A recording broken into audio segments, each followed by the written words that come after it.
asalaamaaleykum sama gars yi bienvenue sur Africa Tech. Bon j'espère que yéen a ngi ci jàmm. Bon tey nag dama leen andi leen benn vidéo bu am importante tey dama lay expliquer naka ngay def bay defar say montage yu rafet a rafet si benn méthode bu facile parce que ñu bari si ñun dañuy bëgg a defar ay montage mais dañuy am ay jafe-jafe certains dañuy jël ay application di ko utiliser ñenn ñi di dugg foo xam ne daf leen di compliquer si ñoom mais tey boo seetaanee vidéo bi dinaa la wan benn méthode boo xam ne du application mais si Google nga koy defaree te méthode bu facile la à faire mais aussi daf moo gën a set ka ngay jël bi yenn application yi. bon leen rek ngay def mooy nga suivre vidéo bi laataa ñuy commencé dama lay fàttali nga dem abonné ci suñu chaîne YouTube Africa Tech nga bës cloche de notification yi bu ko defee ngay mën di jot suñu prochaine vidéo mais suñu vidéo bu fekkee neex na la ñu ngi lay fàttali nga aimé ko te nga partagé ko ak say xarit. bon li ñuy def mooy dañuy dem Google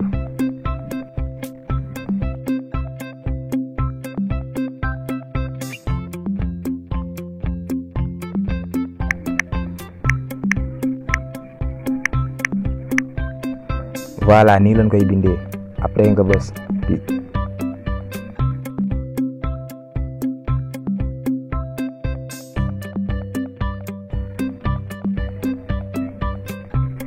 ensuite nga télécharger une image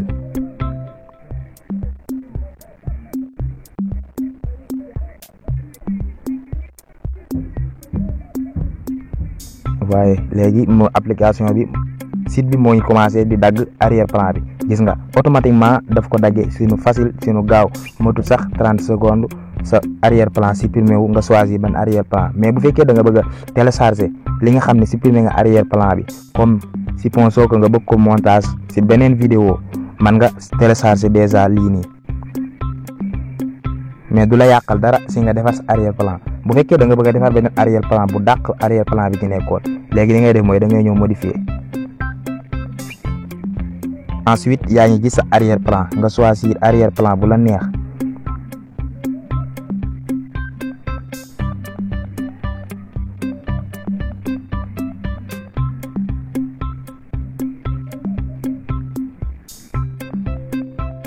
boo ñëwee fii da ngay gis arrière plan bu la neex léegi yow yaay choisir sa benn arrière plan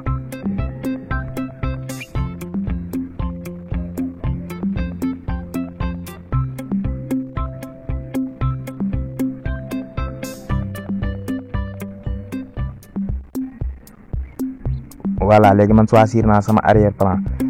léegi bu fekkee dama bëgg a def benn portrait arrière plan bi moo ngi nii damay bës bi gis nga portrait bi su fekkee dama bëgg mu gën a portrait aussi voilà bu fekkee da nga coupé photo bi déjà da nga supprimer arrière plan bi nga gis si ay erreur bu fekkee da nga ko bëgg a rectifier da ngay ñëw fi nga xam ne fii lañ def effacer et restaurer léegi li nga xam ne da nga ko bëgg a effacer loo xam ne dafa war a couper te coupé wul nga bëgg ko effacer da ngay def nii waaye boo defee yaa ngi seet affaire bi moo ngi effacer wu mais bu fekkee da nga ko bëgg a indiwaat da ngay bës restaurer mu ñëwaat mais aussi si nu gën a facile comme yii nii ay erreur la bu fekkee da nga ko def bëgg ko dellu siwaat mën nga bës bu fii si kaw bu ko defee day delluwaat fi mu nekkoon automatiquement. bon yaakaar naa ne foofu leer na yii daf lay permettre boo koy defar muy gën a facile si yow parce que boo gënee ndawal affaire bi gën a lii si kaw moo lay permettre boo ko doon effacer mën nga taxaw nii loo bëgg a effacer mën nga koo effacer nii c'est facile. bon c'est parce que yaa ngi comprendre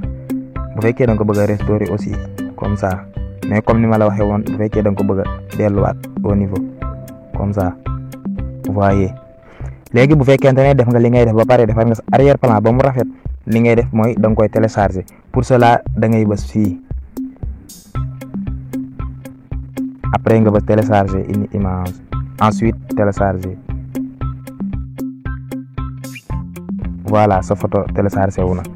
bon boo génnee sa galerie di nga ko fa gis. bon yaakaar naa ne vidéo bi neex na la maa ngi lay fàttali nga dem ci suñu seen YouTube Africa Tech nga abonné fa ba pare nga bës cloche de notification yi bu ko defee ngay mën ni jot suñu prochaine vidéo mais aussi ñu ngi lay ñaan nga aimé suñu vidéo bi te nga partagé ko ak say xarit ñu ngi leen di jaajëfal à la prochaine vidéo merci.